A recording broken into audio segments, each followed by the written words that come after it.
Have you ever felt guilty about being in a relationship with a narcissist? Maybe you were in a relationship for a period of time and looking back, you feel this guilt. Maybe you struggle with the self-blame or the shame after being involved with a narcissistic person. Maybe you're a person that has struggled with a lot of guilt because of what not just you went through, but because of what your kids went through. Because of the environment that they grew up in, because of everything that you now see as you look back being toxic that you couldn't see in the moment, that you couldn't see in the past. And now you look back and you're like, I feel so bad. And it brings up the shame, the self-blame, the guilt. Is this something you struggle with? Is this something that you're ready to let go of? Because a lot of times when you've been with a toxic person, you're at a place where you've been struggling with the guilt for such a long period of time, you're not even sure how to let go. If you guys are new here, my name is Ben Taylor. I'm a self-aware narcissist on this channel to provide awareness about narcissistic abuse. I'm the founder of Raw Motivations, the creator of the NARC app, and your guide in the 45-day Clarity Challenge that you can access at claritychallenge.net. The way that we systematically show people how to break free of the rumination, how to break the trauma bond, how to move forward in your growth process.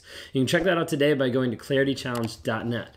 When we talk about this aspect of guilt, a lot of people struggle in the relationship and out of the relationship with this aspect of guilt. It's one of the three things that we talk about when we talk about the fog: the fear, the obligation, and the guilt. And so today we're going to explore a little bit of the common experiences of feeling guilt in the relationship and in the aftermath of being with a toxic person. I want to kind of discuss some of the reasons behind the guilt and how it impacts you, the emotional well-being, your mental state, and also to try to see about talking about strategies of how do we actually work through it. How do we actually get through the aspect of the guilt and break free so that you can become the person that you're called to be. So first off, I want to be able to start off with understanding the origins of guilt in a toxic relationship like this. Guilt isn't there at the beginning of the relationship, right? It's not something that's present. It's something that has to get implanted in and that slowly gets grown into the relationship. Oftentimes because it's coming from manipulation.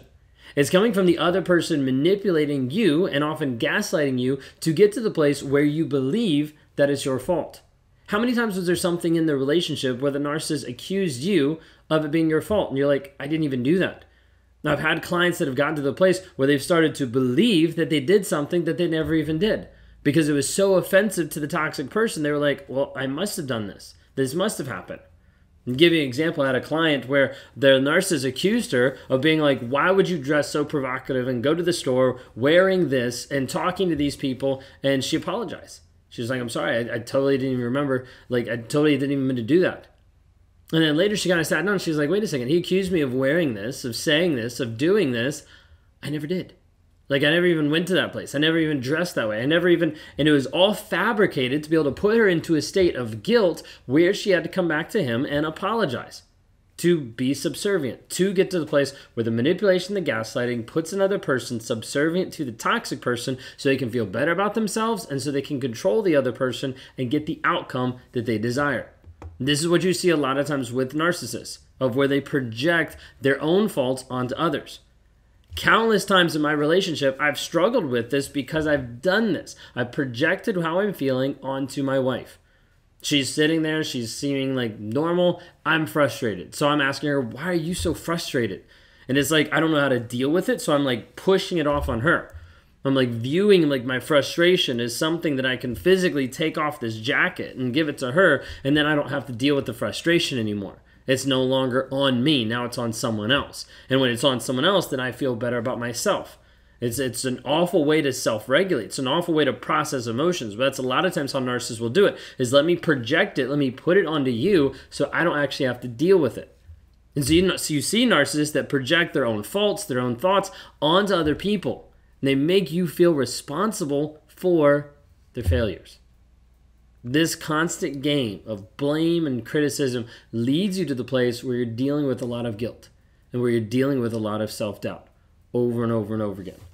You might find a narcissist that's constantly accusing you of being selfish or being uncaring. And you're there and you're like, what am I doing? And you're trying to do everything for him. And you're like showing up, you're doing all these things to please, support him, and it's just not enough.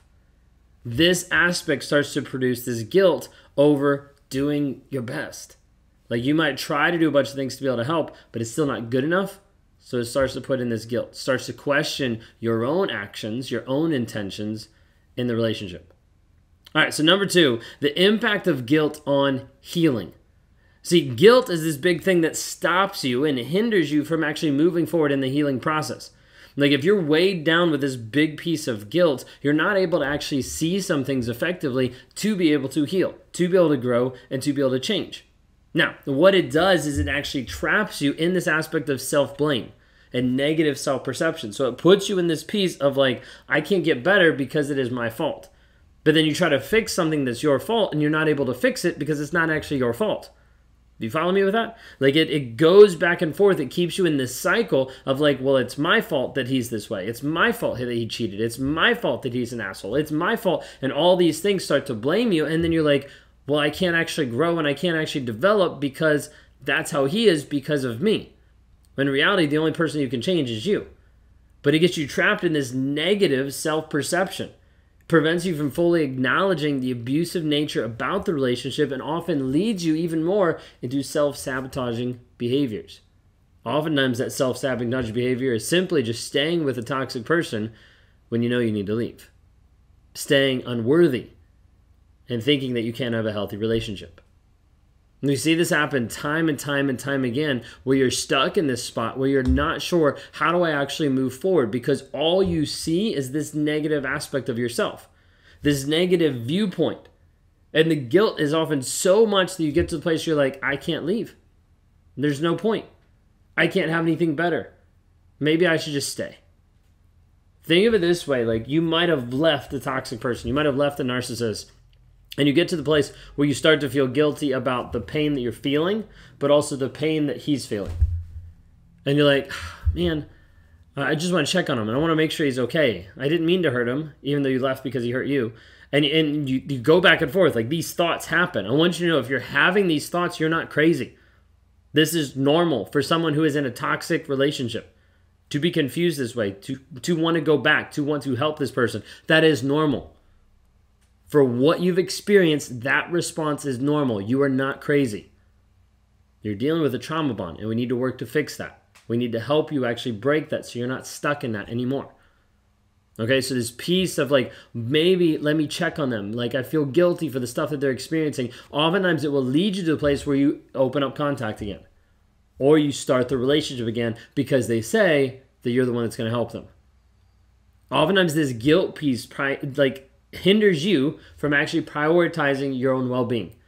Like, you won't prioritize you because you're too focused on someone else. You're too focused on helping them. You're too focused on influencing them or changing them or fixing them or helping them or healing them than you are growing yourself.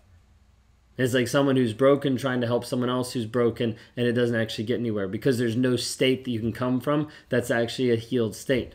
And when you get healed, you realize, hey, this person doesn't want my help, and then you start moving forward on your growth. All right, so what are we going to do when we talk about overcoming guilt? How do we actually start moving forward with this? One of the biggest pieces of overcoming guilt is understanding what has actually been done to you, understanding what has actually been impressed upon you. So the first aspect of understanding it is recognizing the manipulation. Like, understanding. Like, once you see it, it's hard to unsee it. Once you know, it's hard to unknow what you've actually seen in the relationship. You're like, wait a second, that's manipulation. Wait, he's gaslighting me here. He's going to say this to manipulate me. And it helps you start to detach from the false narratives, from the false belief, the fantasy of what's actually going on, and start to believe the truth of the situation. And the truth is, the guilt that you feel by what he did is not your fault. It is not yours to feel. But you normally want to take it on because that's what you've been programmed by being with a toxic person. So you have to first understand the manipulation that made you feel guilty in the first place. Then you also have to validate your experience. This is why a lot of times I'll talk, like, first off, ground level is like, hey, you need to start journaling. You need to start writing stuff down, because if you don't write it down, you'll start to not believe the actual truth of the situation.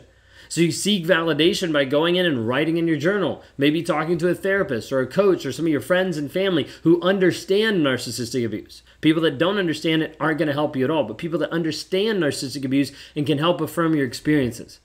Then you need to move into the place of self-compassion and self-love, of working on yourself, replacing the self-blame with self-compassion, acknowledging you did the best you could in that situation, acknowledging that you didn't know about narcissism when you were getting abused by a narcissist, but now you do. So you can't judge yourself in the past based on knowledge you have in the present. You have to look at it and give yourself grace. Treat yourself with kindness and understanding of like, wait a second, I didn't know what I didn't know. Then you need to start moving forward, which means you set clear boundaries. You start to understand how to break the trauma bond. You break the trauma bond. You clear the rumination. You eradicate the triggers. You set the healthy boundaries. And then you reach out for help. On any level, we try to work with people on a day-to-day basis to help them grow, change, and develop. We take them on a healing journey to break the trauma bond into a growth mindset to move forward into the person you're called to be. Because there's a piece there that you feel this guilt that is not just something you can just eradicate and just throw out the window. We have to actually build healthy practices and healthy confidences back into your life to help you understand, help you see, and help you get to the place that that guilt no longer controls you, no longer triggers you, and no longer keeps you sedated from the person that you're called to be. If you want to interact with me one-on-one, if you want to go to rawmotivations.com, would love to talk to you there. If you're interested in the 45-day clarity challenge, which breaks the trauma bond, if you show up and actually do the work every single day, it breaks the trauma bond, then go to claritychallenge.net. Reach out for help. We want to be able to help you as much as we can. Subscribe, like, rate, support, however you want to do it, but follow so that you can learn more and so you can help other people be free as well.